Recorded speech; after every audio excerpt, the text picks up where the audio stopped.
nga po ako nakatira sa bagong bahay na ito. Ipinagawa po ito ni Daddy mula sa perang pinapadala ni Mami. Siya nga pala, ang Mami ko ay bagong bayani. Yun yung sabi sa TV at puro sa school ni Miss Lisa. Bagong bayani daw po ang tawag sa mga nagtatrabaho sa ibang bansa tulad ni Mami. Si Mami po ay nasa Taiwan. 2 taon na siya nagtatrabaho doon. Naku, sandali lang ha. Andiyan na si Daddy. Baka magalit na naman. Saglit lang po ha. Sino naman nakausap mo? Wala po, Daddy. Uwi na po.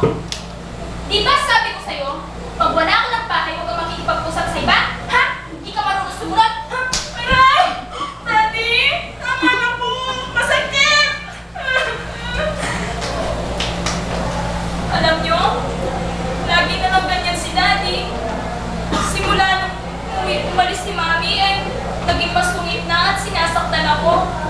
Binabagtukan niya pa nga ako, lalo na pag lasing siya. Saka bakit ganon? Lagi niyang isinasama dito yung babae. Ana daw ang pangalan. Siya daw yung bago kong Mami. Pero may Mami naman ako na nasa Taiwan. Kung walang lang talaga ni Mami ang ginagawa ni Daddy. Naku, sandali. Andiyan na naman si Daddy. Kasama yung babae. Ana daw ang pangalan. Ano na naman ang ginagawa mo dito? Diba sabi ko sa'yo, pagdating namin ng tita Ana mo, ay huwag kang lalabas sa kwarto mo? Daddy, sorry po. Di ka marunong sumunod. Ha? Aray! Daddy, tama na po! Honey, ba't di mo pa kasi yan iuwi sa lola niya? Ayoko na siya makita rito. Hayaan mo sa isang linggo, uuwi ko na yan Laguna. Ano po, Daddy? Huwag po, please. Huwag niyo po akong iuwi ng Laguna. Tsaka paano lang po yung pag-aaral ko sa St. Vincent? Titigil ka ng pag-aaral. Hindi na kita papag-aralin. Masyado kang maraming gastos. Mahal ang matrikula. Sobra na. At nangangatwiran ka na ngayon, ha?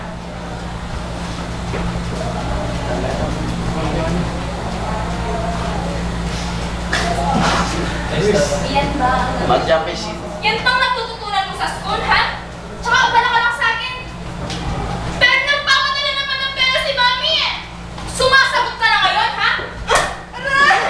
Sakit mo, Daddy! Alam niyo, lagi na lang niya ako sinasaktan. Bakit kaya hindi ako mahal ni Daddy? Siguro nga, tama siya na hindi niya ako tunay na anak. Nabuntis na si Mami nang pakasalan niya. Napinikot lang daw siya.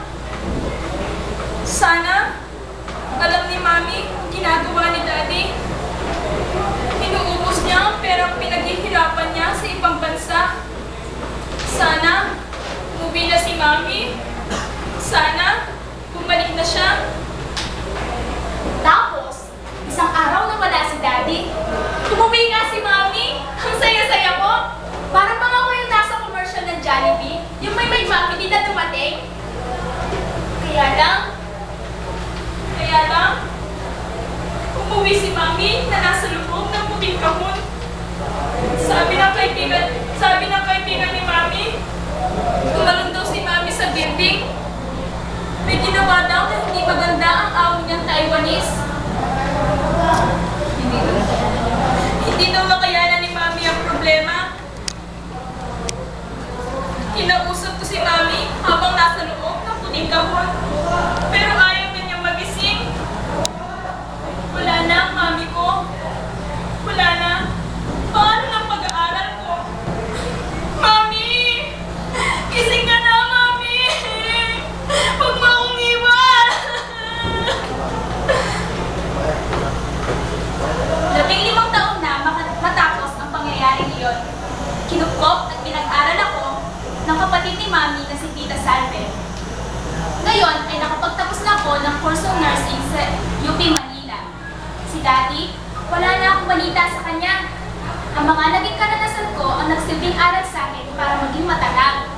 Ang totoo nga, katulad ni Mami, gusto kong maging OFW sa Amerika. Next week, ay lilipad na ako papuntang California para magtrabaho bilang isang nurse. Ayaw ko din namang iwan si Tita Salve. Pero mahirap ang buhay dito. Babalik din naman ako sa Pilipinas pagkatapos ng 2 taon.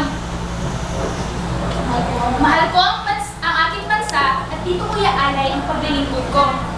Siya nga pala, kung magkakapamilya din ako, titiyakin ko na hindi mararanasan ng mga magiging anak ko ang mga naranasan ko. Titiyakin kong buo ang pamilya ko at di ako magmamadali sa pag-aasawa. At syempre, sa lahat ng pagsubok, mahalaga ang pagiging matatag at matibay na pananalig sa Diyos.